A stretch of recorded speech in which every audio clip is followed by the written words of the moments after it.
kita akan membahas tentang podcast, yaitu tentang pembicaraan yang nyantai. Di sini kita kedatangan narasumber. Di sini akan saya perkenalkan dulu. Nama saya adalah Ahmad Syaifululum. Saya adalah mahasiswa PTG Praja dari UGRIS gelombang 1 dengan NPM 225 3A 12640. Di sini akan saya sebutkan kita sudah kedatangan sebuah narasumber yang sangat berperan penting dalam pendidikan. Di sini ada Bu Endang Rumiaji, SPD, yang bertempat di SDN Sambirejo 02. Kita sapa dulu beliau. Halo Bu. Halo. Bagaimana, sehat? Alhamdulillah. Iya. Jadi kita di sini akan membahas tentang bagaimana identitas manusia Indonesia ini jika dikaitkan dengan pemikiran Ki Hajar Dewantara. Begini, tahu saya yaitu mengenai tadi identitas, yaitu yang dapat diartikan dengan ciri-ciri keadaan khusus seseorang atau jati diri, bisa diartikan memiliki tanda, ciri atau jati diri yang melekat pada individu atau kelompok, sesuatu yang membedakan itu dengan yang lain. Jadi orang itu dengan satunya itu berbeda. Jadi itu pendapat saya mengenai identitas. Yeah. Jadi guru sendiri menyebutkan bahwa identitas manusia ini adalah sebuah ciri yang melekat pada hakikat manusia itu sendiri. Ketika kita membahas tentang ruang lingkup Indonesia, berarti kita melihat ada bentuk belakang filosofinya, yaitu bahwa Indonesia mulai dari dulu sebelum penjajahan sudah menerapkan yang namanya gotong royong, ya, bekerja sama untuk bisa bersatu mengusir para penjajah zaman dahulu. Terkait dengan pendidikannya sendiri, Guru Miaji bagaimana sebelum penjajahan itu? Menurut saya ya, manusia itu yang bermanfaat bagi orang lain. Jadi orang itu dengan satunya itu saling berkesinambungan. Bisa juga itu namanya yang manusia sosial. Jadi kita saling membutuhkan. Ya, saya juga setuju karena memang dalam prinsipnya sesuai dengan Ki Hajar Dewantara, di situ memang beliau menginginkan yang adanya hakikat manfaat yang setinggi-tingginya supaya bisa membahagiakan manusia dalam pendidikan.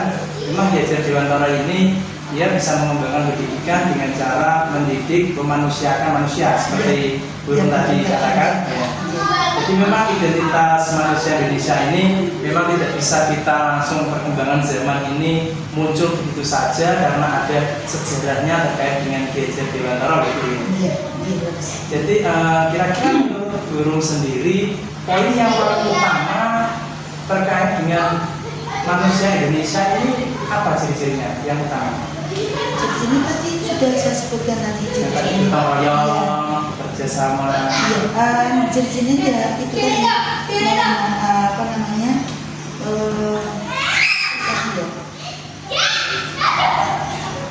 Tentang yang adatnya,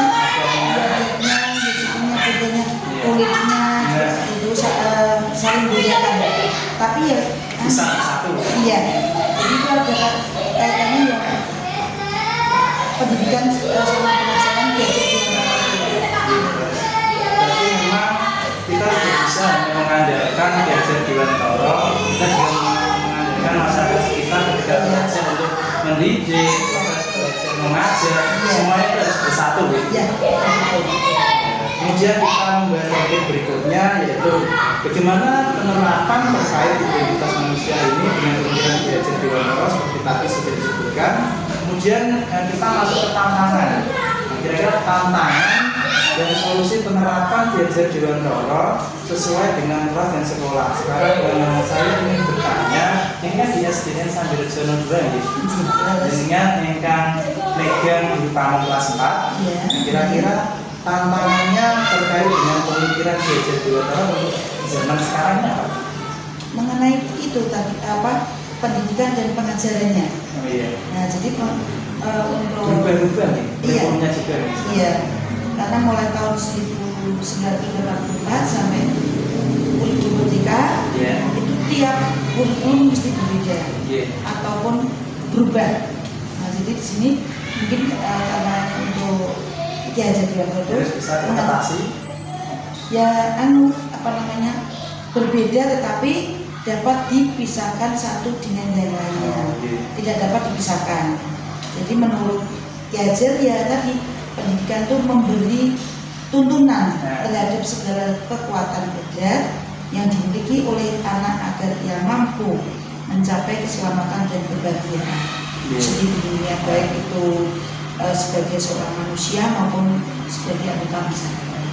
Berarti memang Ki Hajar Dewantara ini membuat sebuah semboyan ing ngarsa sing tuladha, yaitu menjadi contoh di depan.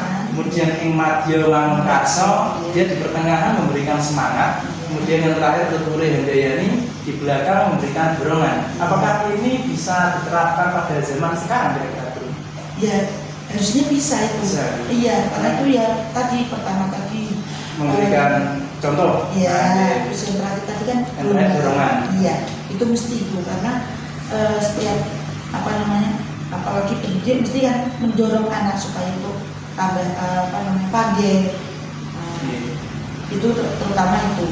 Jadi nanti untuk kedepannya harus pendidikan pengajaran itu harus saling terkait. Iya, saling terkait. Jadi memang di sini kita membahas tentang identitas manusia Indonesia sendiri, memang erat kaitannya dengan pemikiran Ki Hajar Dewantara terkait pendidikan. Walaupun memang perkembangan zaman ini selalu menuju ke arah yang lebih baik dan lebih modern, kita tentunya tetap menerapkan apa yang disampaikan oleh Ki Hajar Dewantara tadi, yaitu memanusiakan manusia, menjadikan manusia itu menjadi selamat dan bahagia dengan setinggi-tingginya. Jadi memang yang namanya filosofi atau sejarah dulu terkait dengan sopan santun dan tata krama itu tidak boleh ditinggalkan gitu. Iya, betul. Itu nomor satu itu. Karena kan ada yang bilang boleh kita menjadi orang yang pintar, tapi jangan lupa sama kulitnya. Nah, itu kan termasuk bentuk dari tata krama ya. Iya, betul sekali. Jadi kita ambil kesimpulan bahwa memang semua tentang identitas manusia Indonesia ini terkait dengan pemikiran Ki Hajar Dewantara yang mana itu menjadikan pembelajaran untuk bisa diterapkan yang namanya ing ngarsa sing tuladha, ing madya wangun karsa, Tuture Handayani. Jadi memang dalam visi misi sekolah sekarang itu diterapkan yang namanya etika nomor 1. Oh iya. Karena itu penting.